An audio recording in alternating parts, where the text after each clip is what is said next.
নমস্কার বন্ধুরা, চলছে শ্রাবণ মাস। আর এই মাসে সোমবার শিব পুজোর পাশাপাশি প্রত্যেক শনিবার শনিদেবের পূজাও করা হয়ে থাকে। কথিত আছে এই মাসই নাকি শনিদেবের জন্ম মাস। অনেকে আবার তাকে বড় বাবাও বলে থাকেন। শাস্ত্রে শনিদেবকে কর্মফলদাতা ও ন্যায়ের দেবতা রূপেও গণ্য করা হয়। ব্যক্তির ভালো মন্দ কাজের উপর নির্ভর করে শনিদেব তাকে ফলাফল প্রদান করে থাকেন। তাই শনিদেবকে সন্তুষ্ট করার জন্য শনিবার তার পূজা করা অত্যন্ত ফলদায়ী। আর শ্রাবণ মাসের যে 5টি শনিবার, এই 5টি শনিবারই শনিদেবের পুজো করা অত্যন্ত শুভ। তাই জেনে নেওয়া যাক এই 5টি শনিবার কবে পড়েছে, শনিদেবের পুজোয় কি কি উপকরণ লাগে, প্রতি শনিবার কিভাবে পূজা করবেন, কোন কোন কাজগুলি করবেন আর কোন কাজগুলি করবেন না। চলুন জেনে নেওয়া যাক।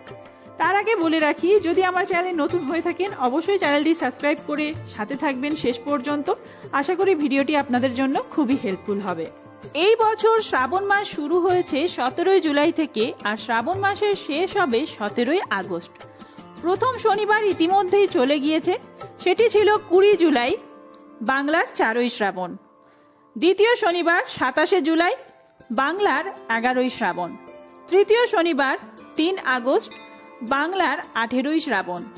চতুর্থ শনিবার 10ই আগস্ট, বাংলার 25শে শ্রাবণ। পঞ্চম শনিবার মানে এই বছর শ্রাবণ মাসের শেষ শনিবার 17ই আগস্ট 2024, বাংলার 32শে শ্রাবণ 1431। এই বছর এই যে 5টি শনিবার পড়েছে, এই 5টি শনিবারের মধ্যে যে কোনো একটি শনিবার আপনারা উপোস করে বড় বাবার পুজো করতে পারেন বাড়িতে অথবা মন্দিরে। আর এই শনিবারগুলোর মধ্যে আপনারা যে পুজো করবেন সেই পুজো কিভাবে করবেন তা তো আমরা জানবই। তার আগে বলে রাখি, যারা উপোস করবেন তারা আগের দিন নিরামিষ আহার গ্রহণ করবেন এবং পরের দিন শনি বাবার পুজোর যে প্রসাদ সেই সমস্ত প্রসাদ ফলাহার করে আপনাদের থাকতে হবে। আর সাবু খেতে পারেন, ময়দার তৈরি জিনিস খেতে পারেন। চলুন এবার জেনে নেব পুজোয় কি কি উপকরণ লাগবে। শনিদেবের পুজোর উপকরণগুলি হলো মরশুমি ফল 5 রকমের, পান, সুপারি, কালো পাড়ওয়ালা ধুতি, লোহার আসন অঙ্গুরীয়, মধুপর্কের বাটি, মাসকলাই, কালো তিল, নীল অপরাজিতা ফুল, মিষ্টি, দই, নৈবেদ্য, ধূপ, প্রদীপ, কালো মাটির ঘট বা লোহার ঘট, লোহার ঘটেই বেশি তুষ্ট হবেন তিনি, গঙ্গা জল, গঙ্গা মাটি, ফুল ইত্যাদি। এছাড়াও যারা সিন্নি পুজো করছেন তাদের সিন্নির জন্য লাগবে আটা, দুধ, কলা, গুড়, বাতাসা। এখানে আটা, দুধ, কলা এই সমস্ত কিছু আর গুড় সমস্তটাই আপনাদের বিজোড় সংখ্যায় নিতে হবে। আটার পরিমাণটা 300 গ্রাম, 500 গ্রাম অথবা 700 গ্রাম রাখবেন। সিন্নির জন্য আপনারা যতটা পরিমাণ আটা ব্যবহার করবেন সেই সম পরিমাণে গুড় আর দুধ লাগবে। আর যদি আপনারা 300 গ্রাম আটার সিন্নি করেন তাহলে 300 গ্রাম গুড়, 300 গ্রাম দুধ লাগছে, তার সাথে কলা লাগবে 7টি। হিন্দু ধর্ম অনুসারে পুজোর একটি গুরুত্বপূর্ণ অঙ্গ হলো আরতি।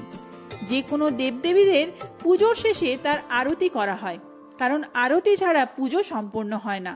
তবে সব দেবতার আরতিরই নির্দিষ্ট নিয়ম ও মন্ত্র রয়েছে। এই নিয়ম মেনে আরতি করলে তবেই তার ফল পাওয়া যায়। আরতি করার জন্য প্রথমে ঘি ও কর্পূর দিয়ে প্রদীপ জ্বালাতে হবে, তারপর আরতির মন্ত্রপাঠ করতে হবে, প্রদীপের থালা ঘুরিয়ে ঘুরিয়ে আরতি করতে হবে। শনিদেবের পুজোর যে প্রণাম মন্ত্র রয়েছে সেটি হলো ওং ঐং হ্রিং শ্রীং শনিশ্চরায় নমঃ। এই মন্ত্র আপনারা 3 বার করে উচ্চারণ করবেন। শনিদেবের প্রসাদ গ্রহণ করার সময় একটি কথা মনে রাখবেন, এই প্রসাদ কখনো বাড়িতে এনে খেতে নেই। বাড়ির মধ্যে এই প্রসাদ যেহেতু খেতে নেই, আপনারা বাড়ির বাইরেই শনিদেবের প্রসাদ গ্রহণ করবেন এবং হাত পা ধুয়ে তারপরে বাড়ির মধ্যে প্রবেশ করবেন। এই পুজো দুপুর 12টার পর অথবা সন্ধ্যাবেলায় হয়ে থাকে। সন্ধেবেলায় ঘরের উঠোনে এই ব্রত পালন করা যেতে পারে, কিংবা কোনো শনি মন্দিরে গিয়েও আপনারা ব্রত পালন করতে পারেন। গ্রহরাজের পুজোতে সত্যনারায়ণের সিন্নি পুজোর মতোই সিন্নি দেওয়া হয়। সারাদিন উপবাস থেকে সন্ধেবেলায় শনিদেবের পুজোর শেষে ব্রত কথা শুনে প্রসাদ গ্রহণ করে তবেই ব্রতীরা উপবাস ভঙ্গ করবেন। শনিদেবের আরতি করার সময় কখনোই তার চোখের দিকে তাকাবেন না, নিজের চোখ তার পায়ের দিকে রাখুন, না হলে শনির অশুভ প্রভাবে আপনার জীবন ছারখার হয়ে যেতে পারে। আরতি করার সময় একদম শনিদেবের সোজাসুজি দাঁড়াবেন না, এক পাশে সরে দাঁড়িয়ে আরতি করবেন। শনি ঠাকুরের পুজো বা আরতি করার আগে অবশ্যই স্নান করে শুদ্ধ বস্ত্র পরে তবেই পুজোয় বসুন। তো বন্ধুরা, আজকের ভিডিওটা এই পর্যন্তই। খুব তাড়াতাড়ি পরবর্তী ভিডিও আসছে, সামনেই কৌশিকী অমাবস্যা, সেই ভিডিও আসছে, এছাড়াও শিব পুজোর ভিডিও আসছে। সেই সমস্ত ভিডিও দেখার জন্য চ্যানেলটি সাবস্ক্রাইব করে সাথে থাকবেন। আর এই ভিডিওটি ভালো লাগলে বন্ধুদের মধ্যে অনেক অনেক বেশি শেয়ার করবেন। দেখা হচ্ছে খুব তাড়াতাড়ি। ধন্যবাদ, সবাই সুস্থ থাকুন, ভালো থাকুন।